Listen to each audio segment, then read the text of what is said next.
it's better to have as much of your company at the beginning because it's be a bigger leverage and you'll be valuated much higher.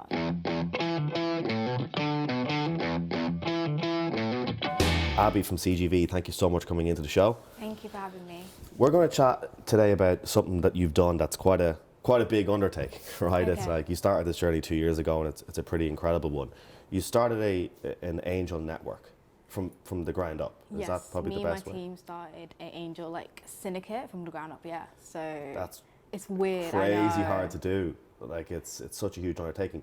So that's 2 years ago. So take us back before 2 years. What were you doing that led you to start that angel network? Because it's like a huge task. So my background is in tech. So I was working for the government. So I was across the UK building end-to-end digital transformation. And what happened was during my time working, I felt really, really lonely. Okay. So I was working in Cambridge, Northamptonshire, and I really didn't feel connected with people. Okay. So I came to London quite often to go to meetups, tech meetups, and I met my co-founders. Oh, cool. Where they were building this business where they was helping founders grow and scale, and that's it. It was not an angel. We was not investing money. It was just basically helping founders build great products. Cool. So you Yeah. get in and said, and just talking to them, you thought there's an opportunity here because people, as you scale, you need funding. So it's kind of natural, isn't it? Exactly. So they was looking for kind of CTO person that can come in and give advice on tech. So that's why I came and joined them. At the beginning, I was skeptical because honestly, for me, I generally never wanted to be a founder. I just want to build great things and just talk to people and just get connected to real human beings and give great advice. So Yeah. So from your point, it's interesting because from your point of view, some people are, I want to be a founder and obsessed with this founder thing. But you're like, it doesn't matter if it's government or big business. You just want to build cool tech things. And that was and make sure your tech is. It's fundamental for me. I always think about future tech and how it could scale and grow. So for me, it's really important for people to understand why are you doing this? Why or is it centered around users? So it's scalable. It's needed for the market, but also fundamentally ethics within the tech has to be thought right at the beginning. So that's why I try to help as many people as I can. So in the beginning, right, with the Angel Network, was it going to high net worth individuals saying we're raising a fund, or was it you went to high net individuals and said I'll introduce you to people? So are you kind of in the middle as introducing, or are you getting a fund together off angels and then investing as a group? What way? So this is quite funny. So how it works was our first investment, we always was linked to high net value, people that had money, from my family and my co-founder's family as well. Yeah. But at the same time, our first investment, we said to ourselves, we wanted to make sure that we was in control. So what we did, we put our own money into it. Oh, so, really? Okay. Yeah. So there's at the beginning of 2017 and 18, there was three of us. So it's me, Emmanuel, and Denzel. So we said, okay, we're going to put money in a pot and say this is going to be our kind of testing ground.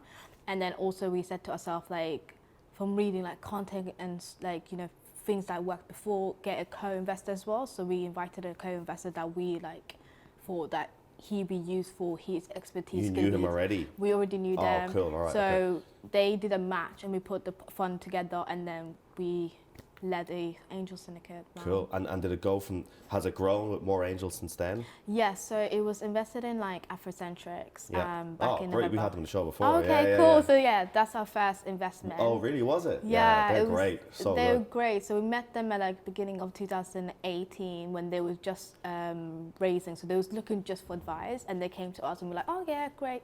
We're looking, and then honestly, as soon as I met them too, I was like, you can just see that they're I going was to be sold. successful. Yes, you can tell because they were solving a problem that faces me, and I'm like, it's gold because, and it was not even technical, it's product based, but I'm like, I would use it, so I would put my money into it. So, yeah, of course. Yeah, it's interesting because if it's something that you have to go through yourself or it affects your life, then it's a lot easier to see, other people, because other people are going to have the problem, Afrocentrics yourself, of course. So when you're approaching, angels or high net worth individuals, do you approach them and say, hey, we have this fund, here's success stories, or do they approach you, or is it a mix? What way does it work? So It's a mix. So it's like we go out there. So I don't think we go and ask. People generally come. So we got really good inbound. So we already knew some people that are wealthy in our background. But then now we've just had people just slide in our DMs and want to be part of it. Honestly, it's true. So it's a bit cool. weird. So you started this around the same, because obviously it's a YSYS special we're doing today, and there's a lot of cool people coming in. You started this, was it around about the same time YSYS started? Yeah, so it was around the same time. So I bumped into Deborah before I met my co-founders. I feel like somewhere around, I don't know. It was close enough. Close enough. Yeah. It was in 2017, late time. So it was a time about like where I was trying to find a community, someone to really connect with. I bumped into Deborah at London, Google for Startups. Oh yeah, yeah. Yeah, Cool. so I went to an event and then I met a couple of YSYS members before. And they told me about this community, this WhatsApp group that just went into a Slack channel, and they said you should join. They're looking for technical people to be like, part of the team and stuff like that, and like, contribute. And I was like, oh yeah, cool. So I logged on and they said, yeah, like, have you ever met Deborah? I'm like, oh, I haven't. So I just left it as that, but then I bumped into Deborah like a week later. And That's cool.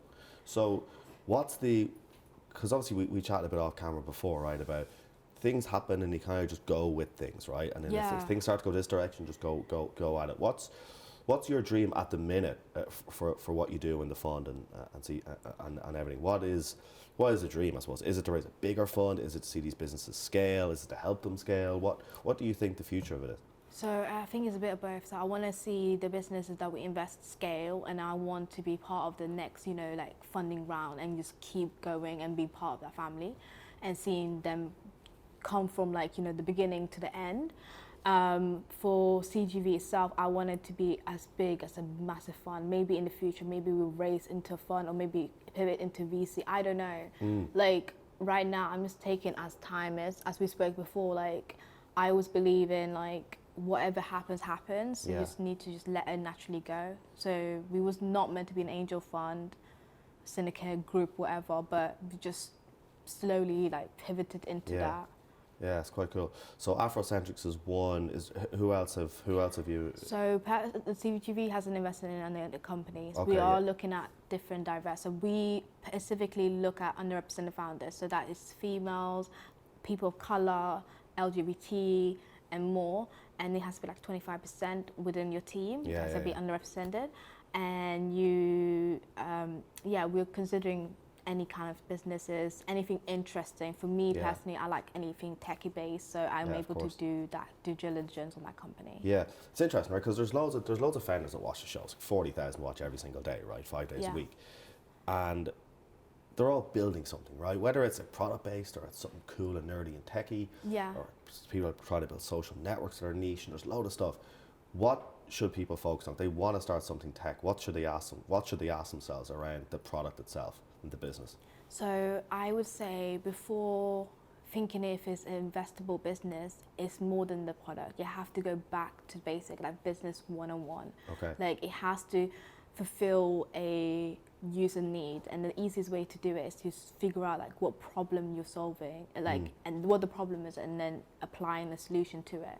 So it's not about the tech base. What I look for is automation. So you have a to B kind of like journey, a user journey, and you can automate the bits, and that could be your tech infrastructure within that build. Right. So taking the human like interaction out of it. And just like make sure it meets the user. So don't jump on a trend wagon of like, it has to be AI, this and that. I meet a lot of customers saying blockchain, this. Buzzwords. I'm like, it's a meeting. It's all about like tractions, numbers. Is it making sales? Like it goes back to basic 101. Yeah, we interviewed a guy yesterday, and we were talking about tech products and building tech, and his advice was put your own money into an MVP, and don't even raise off the MVP. Put the MVP, make sure you get users, even if it's a small amount of users and traction and feedback, and then take that to raise money rather than an idea. Raising money off an idea is tough, and the valuation is going to be tiny, and MVP is tough. So, but if you have any numbers, would you agree? Like I would agree, because you have to think about it. Like when investors try to invest, they have to think about their own risk appetite.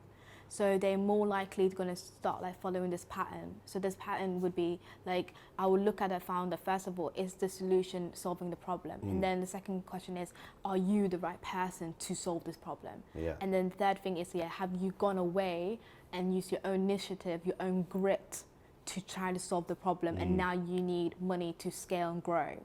So it's more than an idea. Like an idea, you can do it. And I always tell people, like, it's not about finding a CTO and try to like build a website app and something like that. Yeah, you can build yourself. I always say to people, even if you're non-technical, there's so much resources out there for non-technical people to build something. Yeah.